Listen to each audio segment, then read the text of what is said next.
Hello, good day. Welcome to Warriors Inspiration.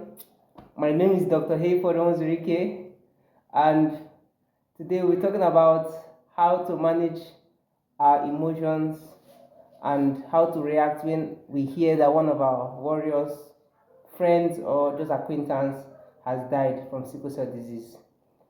Kindly like and subscribe on the video and then watch to the end and make a comment. Thank you very much.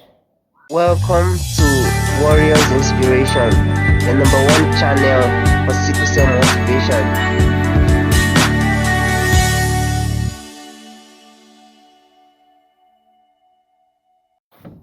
Hello, good day. Welcome to Warriors Inspiration. I remain Dr. Hayford Onzurike, and today we're talking about how do we react and how do we manage our emotions when a sickle cell warrior dies that we know or we are acquainted with.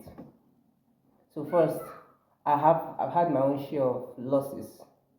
My sister, my very close friends, they have died from sickle cell disease. So I understand what it feels like. I understand how that news can affect one, especially if you know you are also a sickle cell warrior. So the first thing I would say is the the ability to manage your emotions is something that you have to work on over time. It is not easy. Once you hear that a sickle cell warrior that you know, or that is even your friend or even your sibling has died from sickle cell disease, to manage your emotions is not easy. You have to allow yourself to grieve, allow yourself to feel sad, allow yourself to cry if you want to cry, feel those emotions, cry them out, shout if you want to shout. But then sometimes some of us now, after doing that, we have to move forward. We don't need to start thinking, oh, what if I'll be the next one to die? What if I'll be the next one to be affected? No, no, no. That is a self-limiting and self-destructive thought and pattern. So for some of us, after grieving, we have to come to terms with the fact that this person has died, not to live in denial. After doing that, we also want to learn, okay, what was the cause of the death? Is it something I can also avoid? Is it something I can work on myself? The last time I heard of my very close friend that died, he died of blood transfusion reaction. And we take blood every single time, most times, some of us do. And then when you're being transfused blood, you don't know what would happen if maybe the blood does not cross matched well, or maybe your body just generally reacts to that drug and the doctor did not, intervene on time. So these things can really make you start to question: is this something that you can avoid? Something you cannot avoid? There are warriors that have died and you don't know the cause, or they did not tell you the cause. Or is it one that I just heard of my friend that said a spleen rupture, a ruptured spleen? There's absolutely nothing you can do to avoid your spleen from being ruptured.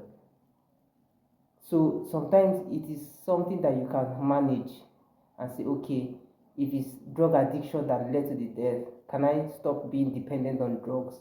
Can I stop, misusing drugs?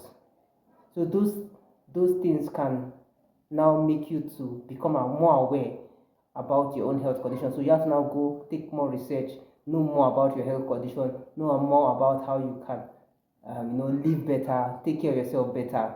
Self-care, very important. And then you set your priorities right. What am I prioritizing? Am I prioritizing my health? Am I prioritizing how I take my drugs? How I, do exercise and the likes? And then how do we now respond when the emotions, nobody can console you? After letting out those emotions, there's a time when you have to now come to put yourself together. Put yourself together. It is not easy. Nobody is telling you that it's going to be easy. It's not easy to lose a loved one. It's not easy to lose a friend. It's not easy to lose an acquaintance, especially when you know you are having that same underlying disease condition and you're living with that disease condition. So, for me, what I would say is don't don't feel fear and allow negative thoughts to say, okay, I would also be the one to die next. No, don't allow those thoughts. Don't allow those thoughts. Two, don't over research whatever killed that person. It's good to do a minimal research, like I said earlier. Minimal research to know how you can live better. It's something that you can avoid.